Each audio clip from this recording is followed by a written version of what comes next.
As a woman or as a couple, if you've been trying to get pregnant over a period of time, or you are just planning to get pregnant now, there are a few facts that you will need to know and work with.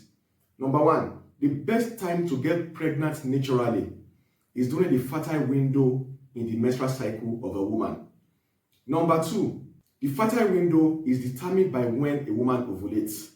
Number three, ovulation is when a woman releases a ripe egg or a matured egg from any of her ovaries. Number four, ovulation is usually 14 days before a woman starts her next period. If you are planning to get pregnant or you know somebody that has been trying to conceive, I would want you to subscribe to my channel, like this particular video, be patient to watch through to the end because you are going to be armed with knowledge that will help to shorten your fertility journey and help you to get pregnant very fast. If you are trying to get pregnant, if you've been trying to conceive, you must realize that timing is very, very important. Timing is everything, and everything is timing in trying to become pregnant. Ovulation is all about timing. Like I said, every woman would usually ovulate 14 days before she starts her next menstrual flow. How will a woman be able to know when she ovulates, putting in mind that it is usually 14 days before her next period? This would usually depend on a woman's menstrual cycle. On the average, anything from between 21 to 35 days is regarded as being normal for a woman's menstrual cycle. Between 21 to 35 days, menstrual cycle is regarded as normal for any woman. But specifically, each woman will have a particular number of days that her menstrual cycle is usually. The one of your flow as a woman is regarded as the first day of your menstrual cycle. And the last day of your menstrual cycle is the day before you start a new menstrual flow. The day before you start a new menstrual flow. So for example, if you start your menses on the 2nd of the month and you are going to start your next menses on the 31st of the same month, your first day of flow is the 2nd of the month and the last day of your cycle is 30th of the month, because you are starting your next flow, or you are projected to start your next flow on the 31st of the month. So 30th will be the last day of your cycle. So if you are starting your menstrual flow for a particular month on the 2nd of that month, and you are hoping to start the next on the 31st of that month, your menstrual cycle will be from 2nd to 30th of that month. So if you are looking at starting your next flow on the 31st of the month, for example, when do you ovulate? You are ovulating 14 days before 31st. So what you would normally need to do is to pick your calendar and calculate 14 days back. You go forward to 31st of the month and calculate 14 days back. 14 days back or 14 days before your next menses begins is now the day you would ovulate. So if you are starting your next flow, for example, on the 31st of the month, counting 14 days back will be 17th of the month. So usually you would ovulate on the 17th of that month. You will need a calendar to do this. So if we say a woman would usually ovulate 14 days before she starts her next period, and we are talking of the fertility window or the fertile period of a woman with respect to her ovulation, why don't we say that her fertility is on that particular day of ovulation? Why do we put it as a window or as a period? Basically, amongst others, there are two very striking reasons for this. The first is because once a woman ovulates and she releases a matured or ripe egg, that egg is viable for between 12 to maximum 24 hours. It means that if there is no sexual intercourse by 24 hours after she ovulates, then for that month, her chances of getting pregnant is nil. She would not get pregnant. The second very striking or important reason is that healthy sperm cells in the genital tract of a woman can survive for between 3 to 5 days. So putting into consideration that once she ovulates, the egg is viable for about a maximum of 24 hours, or sperm cells in a reproductive organ, especially along her fallopian tubes, can survive for between 3 to 5 days.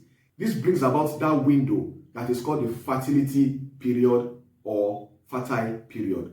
So for a woman that is planning to get pregnant or that has been trying to get pregnant, the couple must understand that the chances of getting pregnant, even though it is not 100%, is dramatically increased if there is sexual intercourse on the day of ovulation, or from 3 days before up to the day of your ovulation down to 24 hours after you've ovulated. That is counting throughout that day of ovulation. I'm saying 3 days and not 5 days or 6 days that covers the fertility window, but 3 days now represents the most fertile days of your entire fertility window. And essentially, knowing when you ovulate would usually help you to time sex appropriately and improve your chance of getting pregnant. We must realize that a woman's menstrual cycle may dance around the variation of plus or minus 1 to 2 or 3 days. That is to say, for example, if a woman has sat down to realize that on the average, her menstrual cycle is around 28 days, there are months that she would project that by 15th of the following month, by 30th of the following month, by 27th of the following month, I'm supposed to start to see my next menstrual flow. But it now comes a day or two, or even 3 days before, or a day 2, or maximum 3 days after a projection. So there is usually this variation in most women. So for women who have noticed this variation in their menstrual cycle, the onus now lies on them to try to work out what their appropriate fertility period would be. So how do they do this? It is important that they find an average over a period of a few months, basically for a minimum of 3 months. So if for the first month 28 days, for the second month 29 days, for the third month 30 days, an average of this will be 28 plus 29 plus 30 days divided by 3, which would come down to about 29 days. As she calculates this, she must remember that ovulation is usually 14 days before the next. And because nature has provided a window and not just a particular day to be the fertility window, then she would be able to time sex very appropriately to become fruitful for pregnancy. So after calculating what the average menstrual cycle is, you must remember if you are trying to conceive, that starting from 3 days before you ovulate down to 24 hours into the day that you ovulate will become your most fertile period to time intercourse appropriately to increase your chance of getting pregnant. Now, if you're able to go through this calculation, you've armed yourself with the knowledge of what is called the calendar method of trying to know when you ovulate. Putting this aside, or putting this on one side, what are the signs that normally you should look out for to know that you're ovulating? The interesting thing about nature for a woman is that there are signs that your body will start to signal to you that you're about to ovulate or that you've just ovulated. To be able to understand the signs, you must be able to watch out for a few parameters in your body over a period of minimum of 1 month. So the commonest thing that you want to watch out for is your cervical mucus. Your cervical mucus. How do you do this? You make sure that your hands are clean. You wash with soap and running water. You stick in your finger or your thumb and your index finger into your vagina to try to pick out mucus. You are going to realize that for a good number of days, you are going to be very, very dry. At some point, you are going to pick out thick, whitish or yellowish mucus that if you try to stretch, it is thick and it breaks easily. It is thick and breaks easily. At some other time, you are going to realize that the mucus that would come out is usually thin and it is described as the egg white mucus, egg white appearance of mucus. Now, when you put it between your thumb and index finger and you try to stretch it, you will realize that it is thin and it stretches for some distance, about 6 centimeters. It stretches before it breaks for about 6 centimeters. And again, remember that the appearance is likened to raw egg whites. The second common parameter that you would need to take note of over a period of 1 month or more is your basal body temperature. You would need to get a thermometer, either a digital or analog thermometer, that you can use to measure, to take your body temperature same time every day. And this is best done on waking up before you get out of bed. On waking up before you get out of bed. Around when you ovulate or when you just ovulated, you would realize that there is a slight increase in your body temperature. This would be around the range of 0.5 degrees centigrade, more increase in your body temperature. Number 3 common thing that you would notice is that you have some breast tenderness and fullness. This is usually a sign of ovulation. This is usually a sign that you are probably ovulating. Number 4 common thing that you would realize is that around this period that you notice that you have the egg white cervical mucus, increase in body temperature, you could also have some degree of increase in sexual drive. All this is nature's way of telling you that you are around your fertile window. Another sign or symptom which is less common is that some women, just about 20% of women, would have cramps, would experience cramps in their lower abdomen. And this is usually to one side of the lower abdomen, either to the right or to the left, depending on which ovary for that month is releasing the ripe, matured egg. Number 6 common thing that most women don't realize, but you can start to look out for it, is that around the time that you have these other signs, if you notice closely, your vaginal lips, around the time that you're ovulating, they are swollen or fuller in nature. Your vaginal lips are swollen or fuller in nature. Another important thing that every woman that is trying to conceive should note is that emotional balance, psychological stability also plays a role in her fertility.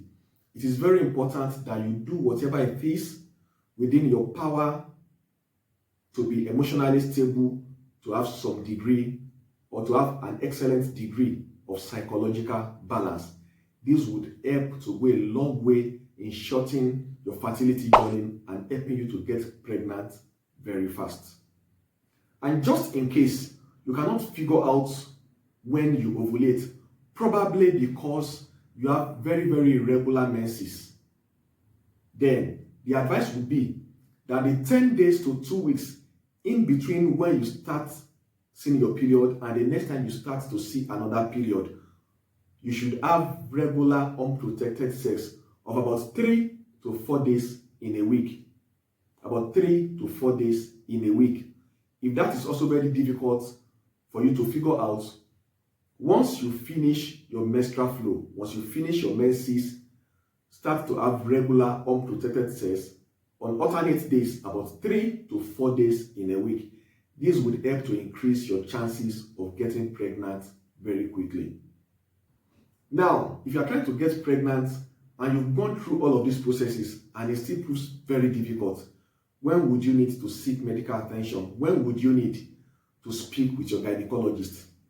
Number 1, if you are less than 35 years old and you have regular unprotected sex 3 to 4 days in a week, by the time you've had this regular unprotected sex for 1 year, then you need to see your gynecologist for a fertility workup.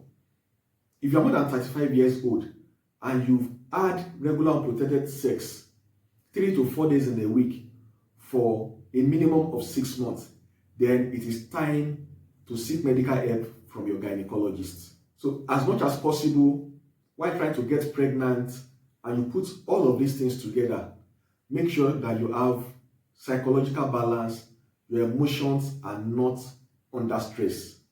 Keep working at it. See your gynecologist when you need to see your gynecologist. Very soon, you would get pregnant and become a mother of children. See you in the next video.